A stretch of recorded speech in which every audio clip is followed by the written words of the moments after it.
O Senhor esteja convosco. Ele está no meio de nós. Proclamação do Evangelho de Jesus Cristo, segundo Lucas. Glória a vós, Senhor. Naquele tempo, Jesus, cheio do Espírito Santo, voltou do Jordão, e no deserto ele era guiado pelo Espírito. Ali foi tentado pelo diabo durante 40 dias. Não comeu nada naqueles dias, e depois disso sentiu fome. O diabo disse então a Jesus: se és filho de Deus, manda que esta pedra se transforme em pão. Jesus respondeu: a Escritura diz, não só de pão vive o homem. O diabo levou Jesus para o alto, mostrou-lhe por um instante todos os reinos do mundo, e lhe disse: eu te darei todo este poder e toda a sua glória, porque tudo isso foi entregue a mim, e posso dá-lo a quem eu quiser. Portanto, se te prostrares diante de mim em adoração, tudo isso será teu.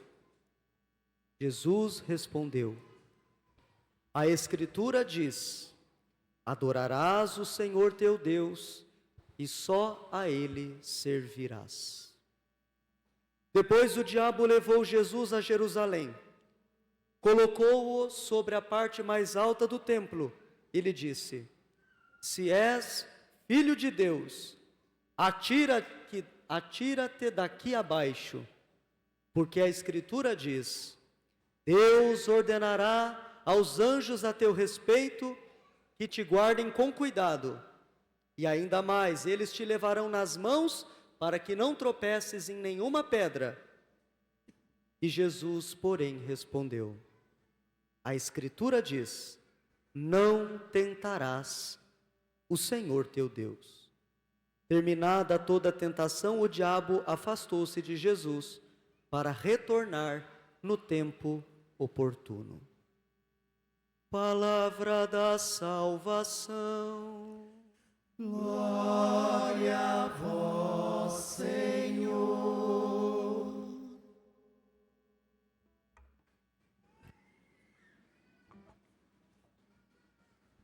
Queridas catequistas, queridos pais e mães responsáveis dos catequizandos, que bonito ver a igreja cheia. Que testemunho bonito de vocês, pais, trazendo o vosso filho, a vossa filha, ou aquele que Deus incumbiu para que você fosse o cuidador, o responsável, para a casa do Senhor, para se nutrir dos sacramentos, para ouvir a palavra. Com certeza, como diz a palavra de Deus, ensina a criança o caminho pelo qual ela deve andar, e mesmo quando velho, dele ela não se esquecerá. Então, parabéns, é um belíssimo testemunho. Que as crianças possam ver sempre em vocês esse testemunho de inspiração pelas coisas de Deus. Porque isso, sem dúvida, torna o trabalho dos catequistas, das catequistas mais fácil. Não é verdade? Agora, quando parece que os catequistas puxam para um lado, para as coisas de Deus, falando da importância da fé, mas em casa não existe nenhuma prática de fé. Deus é um abandonado, um esquecido. Fica difícil para as crianças entenderem a razão de estarem aqui na catequese. Então, que bom que vocês, com a presença de vocês, testemunham a fé e transmitem para os filhos de vocês este caminho que, mesmo quando velho, dele as crianças não se esquecerão. Nós estamos no primeiro domingo da Quaresma. É sempre comum neste primeiro domingo escutarmos, através da boca de um evangelista, a narração do Evangelho da Tentação. E esse ano escutamos através de São Lucas.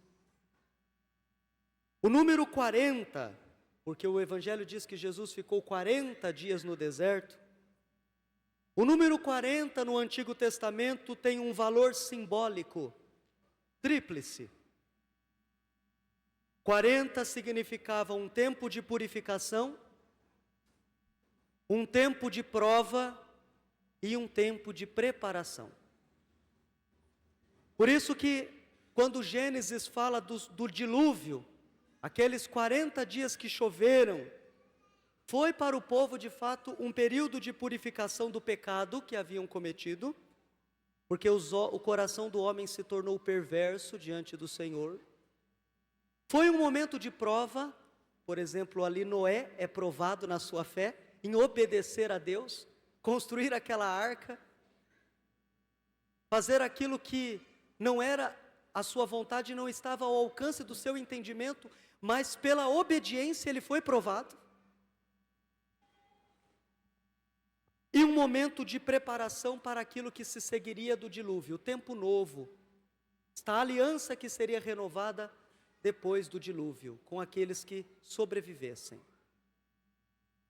A primeira leitura nos fala dos 40 anos do povo no deserto, o período entre o Egito e a terra prometida. Novamente foi um período de purificação do pecado, um período de prova para o povo. Quantas agruras, quantas agonias passaram no deserto. Passaram fome, foram assediados pelas serpentes no deserto. Enfim, muitas tiveram a tentação do bezerro de ouro, abandonar o Senhor e voltar para a idolatria. Quantas provas esse povo passou na caminhada do deserto. E assim se prepararam para um caminho novo, caminho da terra prometida, o tempo da abundância em que Deus faria jorrar para eles o leite e o mel. Assim, no Evangelho, Jesus encarna o povo de Israel e inaugura um novo êxodo, ficando também 40 dias no deserto. Ele não precisava de purificação, no entanto, ali ele assume a condição humana necessitada de purificação. A sua humanidade é sinal da nossa humanidade que precisa ser purificada. Ali ele enfrenta a prova da batalha contra o espírito do mal, o diabo que foi tentá-lo, fazendo-nos pensar nas tantas tentações que nós enfrentamos ao longo da nossa vida.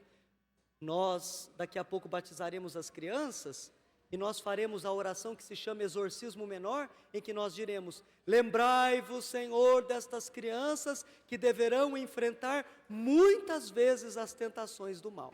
E por experiência nós sabemos que isto é verdade. Quem quer estar no bem sabe quanto isso custa. Então Jesus, ao enfrentar o diabo, ele nos faz pensar nos enfrentamentos que todos nós aqui estamos suscetíveis no caminho da nossa vida. E depois, é claro, ele se prepara para assumir o seu ministério público. Então, tempo de purificação, tempo de prova, de enfrentamento e tempo de preparação. Se prepara porque depois ele vai para Galiléia e começa a fazer inúmeras obras de milagres e de libertações. Assim também a quaresma é para nós tempo de purificação dos nossos pecados. Tempo de prova, porque as penitências nos colocam em prova. E também tempo de preparação para a Páscoa, a vida nova que de Deus recebemos e que devemos viver. Lucas, no seu evangelho, deixa claro que as tentações apresentadas, elas são tentações próprias do ser humano e nos fazem lembrar Adão e Eva. Diante das tentações dos chamados primeiros pais, quando nós paramos para pensar na tentação lá de Adão e Eva, nós ficamos pensando, qual é a razão deles terem pecado? Qual é a razão de Adão e Eva ter pecado? Será que eles eram ignorantes, burros, incapazes de pensar nas consequências do seu não a Deus? Será que Adão era tão sugestionável, tão incapaz de tomar uma decisão que foi somente influenciado pelo diabo, depois por Eva, que já havia sido seduzida? Não. Aqui nos faz pensar no mistério do livre-arbítrio. Eles eram livres para decidir, assim como também nós somos. O pecado dos primeiros pais faz pensar na nossa condição. Por que hoje continuamos dando não a Deus? Porque também temos o livre-arbítrio. Porque também temos o livre-arbítrio. Gênesis nos diz que o pecado de Adão e Eva deu-se porque eles foram tentados em 3 aspectos: pelo alimento que lhes pareceu bom, por algo que parecia agradável aos olhos, e no tocante à inteligência. O diabo seduziu: olha, se vocês comerem, vocês serão como deuses, vão ter a ciência do bem e do mal. No Novo Testamento, João fala de 3 formas de concupiscência, que são aquilo que nós devemos nos vigiar, porque o pecado entra por isso. A concupiscência da carne, também o prazer da carne, a concupiscência dos olhos e a concupiscência da vida, ou a soberba da vida. E lá no Evangelho são os 3 pecados que estão ali contidos. Por quê? O pão é a soberba da carne, o comer, o alimentar-se, as paixões da carne que tomam conta de nós. A voracidade que nós temos em nos aproveitar do bem deste mundo. Depois, a concupiscência dos olhos é aquilo que pode nos atrair, o poder, a ganância. E por fim, a soberba da vida, o desejo de estar acima de Deus. Quando Jesus diz, não só de pão vive o homem, ele desconcerta a soberba da carne. Ele diz, o homem precisa estar acima dos apelos da carne que tentam dominá-lo. Por isso a quaresma nos pede jejum. Porque se você consegue ser mais forte que um pedaço de carne, você pode ser forte na luta contra o espírito do mal. Se você consegue ser forte diante de um copo de cerveja, de uma taça de vinho, de uma bebida alcoólica qualquer, você pode ser forte diante da batalha contra o espírito do mal. Não é porque algum alimento seja pecado, é para provar a nossa força. E quantos não conseguem sequer ser fiéis a uma penitência quaresmal? É preciso robustecer a vontade. Depois, quando Jesus disse ao diabo da tentação, olha os reinos do mundo, eu te mostro, que eles entrem no seu coração, que você os deseje a ponto de serem fiel a Deus. O que Jesus disse? Adorarás ao Senhor teu Deus, e só a Ele servirás. Nada neste mundo estará acima de Deus. Jesus desconcerta a soberba dos olhos, aquilo que nos fascina, que toma conta do nosso olhar, que nos cega para percebermos as coisas de Deus. E por fim, o último desejo, a soberba da vida, o pecado da inteligência. Ele leva Jesus para o templo e diz, se lança daqui e dê ordens a Deus, manipular Deus. E Jesus vai dizer, o que para o diabo? Não tentarás o Senhor teu Deus. A vitória de Jesus é vislumbre do triunfo que o ser humano que está próximo a Jesus pode ter. Nós podemos vencer a batalha contra o mal? Vocês acham que sim ou que não? Sim, somente se estivermos unidos a Jesus, porque Ele venceu. E é interessante, meus irmãos, um aspecto que está aqui no Evangelho que nós precisamos nos recordar. O diabo cita a palavra o tempo todo. E o último salmo que ele usa, se lança do templo para baixo, porque está no Salmo, o Salmo 90 que nós cantamos e que nós rezamos. O Senhor vai dar ordem aos teus anjos, que te cuidem, e você não vai se ferir nenhuma pedra, se joga daqui. Este salmo, no tempo de Jesus, os judeus utilizavam como um salmo de exorcismo. O diabo, citando uma palavra de exorcismo, queria confundir Jesus. na sua humanidade. Isso às vezes pode acontecer conosco quando hoje nós vemos a palavra sendo citada, a palavra de Deus na boca de tantas pessoas más. Por que as últimas pesquisas, as últimas estatísticas mostram que como cresceu notoriamente o número de pessoas que se dizem crentes em Deus, mas que não frequentam nenhum credo religioso? Por quê? Justamente por este contra-testemunho de ver a palavra de Deus na boca de pessoas más. Mas elas estão corretas? Não, porque Jesus não se perdeu, fixou os olhos na palavra e nela ele teve a sua proteção, o seu escudo. Portanto, hoje também o Evangelho nos diz que é preciso fixar os olhos em Jesus. No caminho espiritual, portanto, desta quaresma, que nos quer fazer sair da aridez do deserto para chegar no jardim, aquele jardim perdido de Adão, voltar à comunhão com Deus.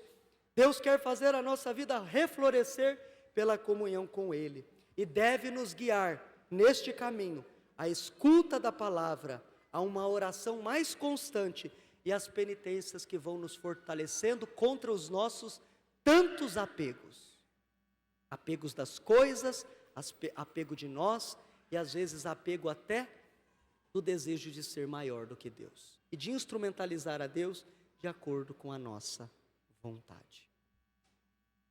Que a palavra de Deus, que está sempre conosco, como dizia a segunda leitura, nutra, fortaleça a nossa fé, para que nesta fé sejamos salvos e livres das tantas seduções que querem nos desviar da rota. E o Evangelho dizia no final que o diabo saiu para voltar em tempo oportuno. Assim a batalha da nossa vida não é uma vez, não são em momentos pontuais. A batalha da nossa vida é constante, até o fim. E que possamos em Deus e na sua palavra perseverar.